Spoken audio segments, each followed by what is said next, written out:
Privyet Kagdela and welcome to Vodka Vlogs and Varun.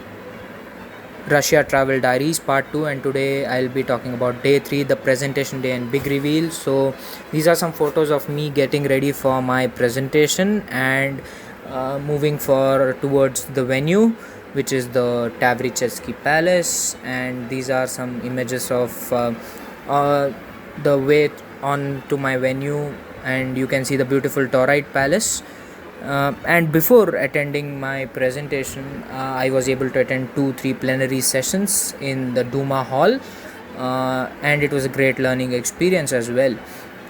Followed by a high tea for all the members in a common big room.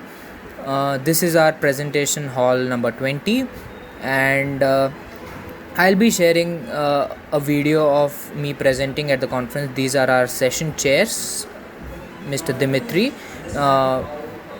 and this is a small video of our presentation. Considered a pipe with a tubing length of 5 meter and a tubing diameter of 0.025 meter. And as you can see on the video, there on the right side, it shows the flow of the nanofluid inside the pipe. This is done using the CFD algorithm on ANSYS software. And below, you can see a temperature marker, which basically shows how the temperature is regulated inside the pipe. As you can see in the center of the pipe, the temperature is too high, and as it moves on towards the ends of the pipe, it reduces. Moving on, these are some of the equations that we used in order to calculate all the necessary parameters for this study. So the first graph. So this graph basically depicts the variation of outlet temperature of the pipe that we have considered with respect to volumetric concentration of nanofluids. So as you can see here, we have considered aluminum oxide and copper oxide nanofluid with a base fluid of 60 to 40 ratio of water and ethylene alcohol. As you can see, there is a slight spike in the outlet temperature when it comes to copper oxide, and then it reduces. But in the case of aluminum oxide, it constantly decreases. So here, as we can understand that aluminum oxide here is found to be a bit more better and efficient than copper oxide. Now, this graph basically compares aluminum oxide nanofluid with two base fluids. One base is the 60 to 40 water and ethylene glycol, and the second is 100% distilled water.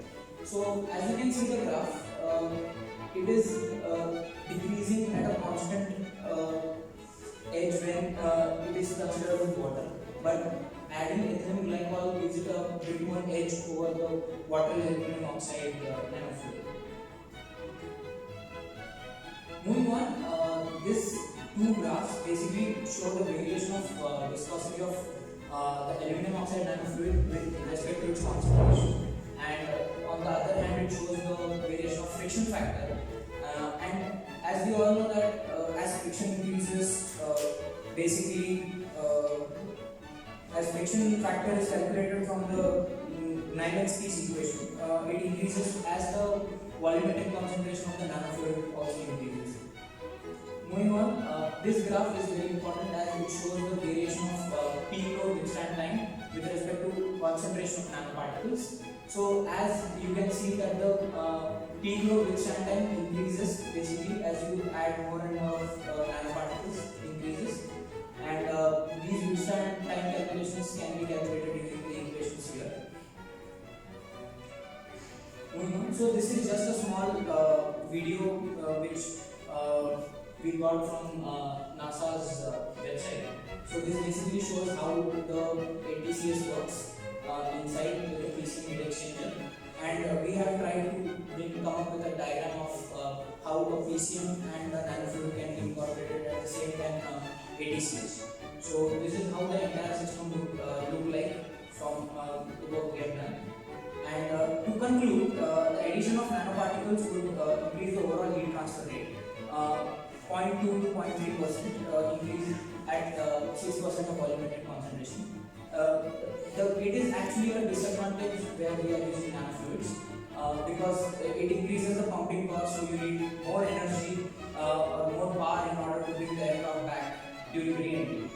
The friction factor also increases, and the viscosity also increases. So, and according to the comparative study done by NASA also on the similar topic, it also shows that the mass of the spacecraft will increase basically when we add nanofluids to the thermal control system. So it is not a very viable solution, but since there is a research currently going on, the new trends in using of various or testing of various nanofluids, we would hope that in future, in upcoming years, we would see some nanofluids that would bring a drastic change in the temperature of the active thermal control system.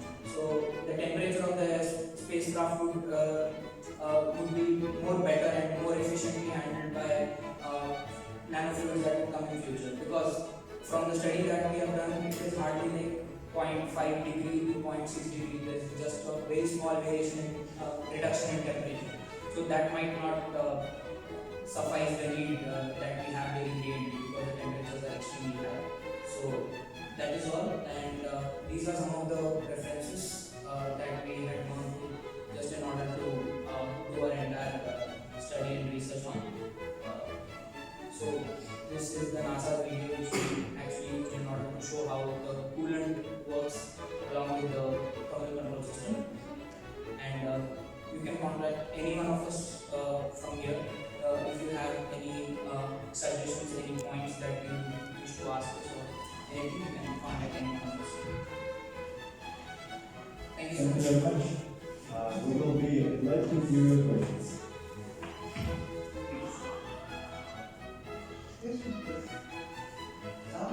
Who do we ask then? Yes. Because the complex subject and is any analog this statement that do you know any other one doing the same? Probably there was a mission for the International Space Station, which NASA was dealing with the same study where it had done an research on similar grounds where it was considering nanofluids for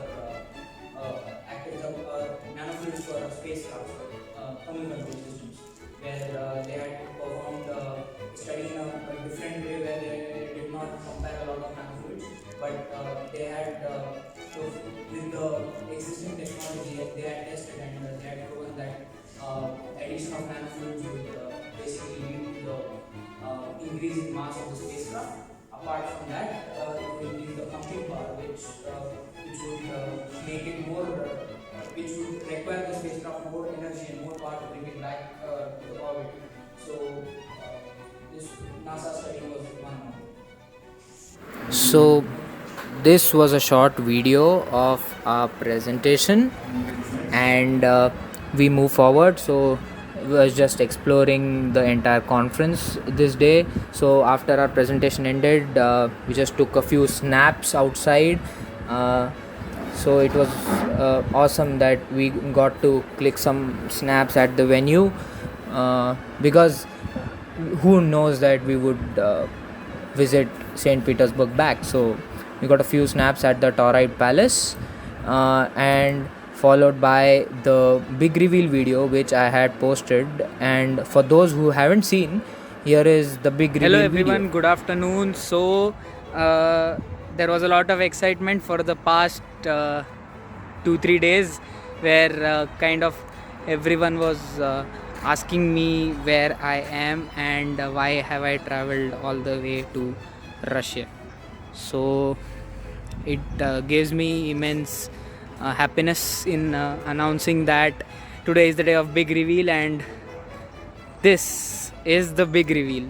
So here, as you can see, I am at the Tavrichesky Palace or the Tauride Palace in St. Petersburg. It is exactly in the center of the city, and I am here to visit the Global Space Exploration Conference 2021. The conference is scheduled from 14th to 18th of June, and today is day 3 of the conference. Today was my paper presentation, and which has successfully completed. I presented a paper on the topic nanofluid based active thermal control system for spacecraft on behalf of my entire team from various institutions and universities across India.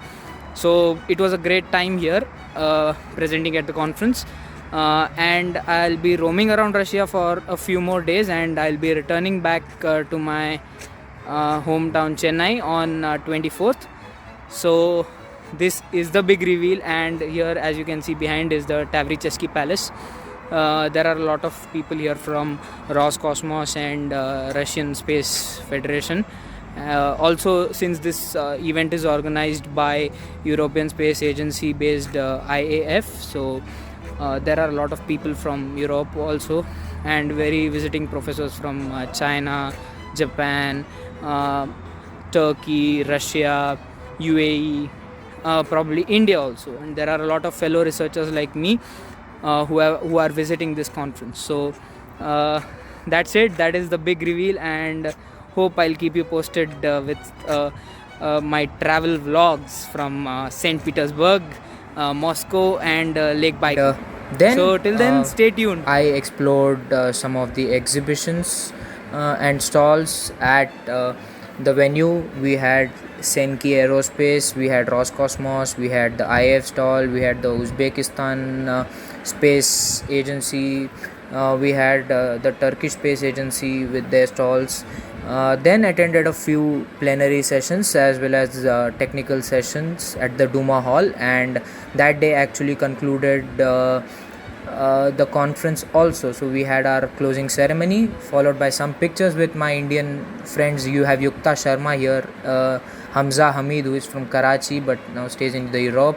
Then we have a group of people who I networked with, and we got along a lot of time. So some photos of IAC 2023, and then we had a dinner organized by Dr. K. Sivaraman, who is a ISRO liaison officer at Russia, and he organized a dinner for all Indians. And then we were just roaming outside, visiting the Galleria Mall. So we had a walk tour of around 30 minutes kind of stuff, where Arjun, me, Yukta, and Rishin just like walked down to visit the Galleria Mall, and it was quite a good experience. Got to see some dogs also on the way. These dogs are really cute, and the picture that you see in front of you is actually of a metro station and not a historical monument. So, and we also could see some spray paint art going on, and that day concluded with our visit to the Galleria Mall, and then we just rested. So I hope everyone enjoyed it. So please stay tuned for day 4, the Petrov Palace, and getting around St. Petersburg. That's it. Thank you.